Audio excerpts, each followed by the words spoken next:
नमस्ते दोस्तों, आज की कहानी है पति के सरप्राइज ने मेरी पूरी जिंदगी ही बदल दी। निधि हमेशा की तरह लंच के बाद कॉफी का कप लेकर अपने केबिन की खिड़की के सामने आकर खड़ी हो गई। 3 बजे से बोर्ड मीटिंग शुरू होने वाली थी और अभी 2 बजे थे। आज उसकी जिंदगी का बहुत बड़ा दिन था। आज वो ओबेरॉय टेक्सटाइल की ऑफिशियल सीईओ अपॉइंट होने वाली थी। ओबेरॉय टेक्सटाइल और सीईओ बनने का सफर लंबा तो नहीं था, लेकिन मुश्किल जरूर था। यही सब सोचते हुए निधि अतीत के पन्नों को खोलने लगी। वह एक मध्यम परिवार से थी और जीवन को लेकर उसकी बहुत ज्यादा ख्वाहिशें नहीं थी। वो तो शादी के बाद सिर्फ घर संभालना चाहती थी। लेकिन जब आगे होकर ओबेरॉय टेक्सटाइल के ओनर के बेटे के लिए रिश्ता आया तो सब निधि के भाग्य को सराहने लगे और 10 साल पहले उसकी शादी सुबोध ओबेरॉय से हो गई।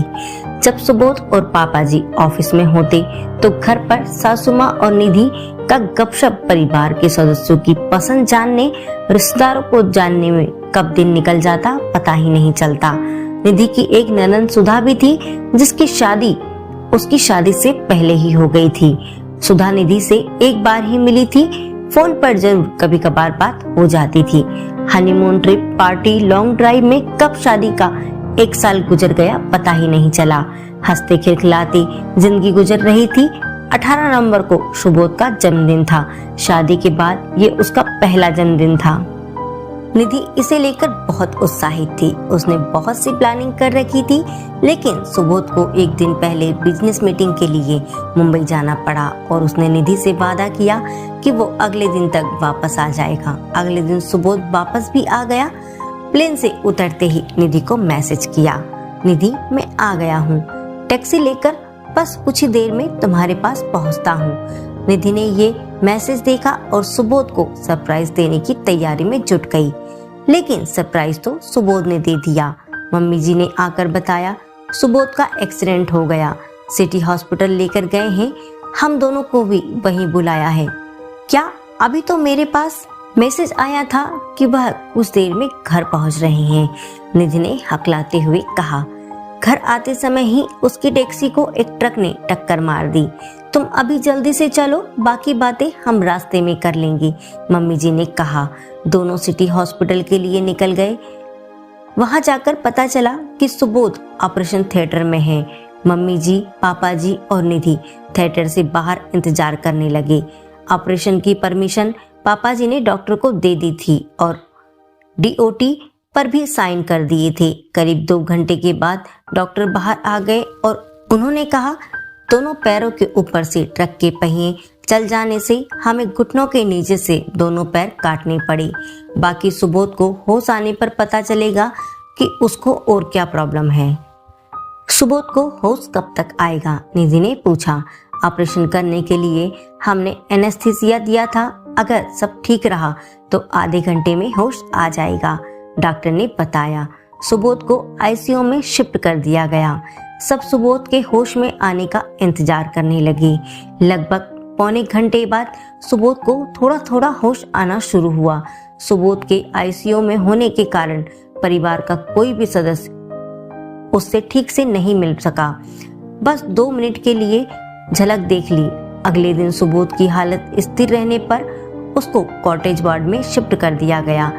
अभी तक सुबोध को पता नहीं था कि उसके घुटनों के नीचे से पैर नहीं है। जब वह धीरे धीरे रिकवरी करने लगा और बैठने लगा, तब उसे आभास हुआ कि उसके पैर तो है ही नहीं।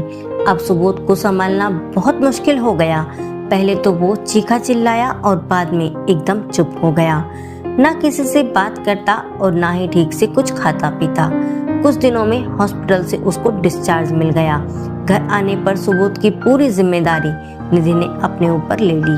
वो उसका बिल्कुल छोटे बच्चे की तरह ध्यान रखती और इन्हीं सब में अपनी खुशियां ढूंढती। लेकिन निधि के सास ससुर उसके लिए बहुत परेशान थे। उसका भविष्य उन्हें अंधकार में नजर आ रहा था। इस संबंध में उन्होंने निधि से बात की। निधि बेटा, तुमसे तो सुबोध की हालत छिपी नहीं है। तुम हमारी बेटी हो और अभी तुम्हारे सामने पूरी जिंदगी पड़ी है। तुम दूसरी शादी कर सकती हो, पापा जी ने कहा। दूसरी शादी? सुबोध को इस हालत में छोड़कर दूसरी शादी कैसे कर सकती हूँ। मैं इनकी अर्धांगिनी हूँ, सुख दुख के साथ ही। ये कहाँ का इंसाफ है कि सुख में तो मैं इनके साथ रहूं और जब इनको मेरी सबसे ज्यादा जरूरत है तब मैं इन्हें छोड़कर दूसरी शादी कर लूं। निधि ने आश्चर्य से कहा, लेकिन बेटा अभी तुम्हारी पूरी जिंदगी पड़ी है। कैसे? मम्मी जी बोली। माँ इनका ध्यान रखते हुए निकल जाएगी। मैं इतनी खुदगर्ज कैसे हो सकती हूँ कि इनको अकेला छोड़ दूं? निधि ने कहा, ठीक है बेटा, जैसा तुम्हें उचित लगे, लेकिन तुमको मेरी एक बात तो माननी पड़ेगी। पापा जी बोले। जरूर, आप हुक्म कीजिए। निधि बोली। तुम ऑफिस ज्वाइन कर लो। पहले सुबोध काफी काम संभाल लेता था, लेकिन अब मैं अकेला पड़ गया हूँ। तुम ऑफिस आओगी तो थोड़ी मदद हो जाएगी मुझे।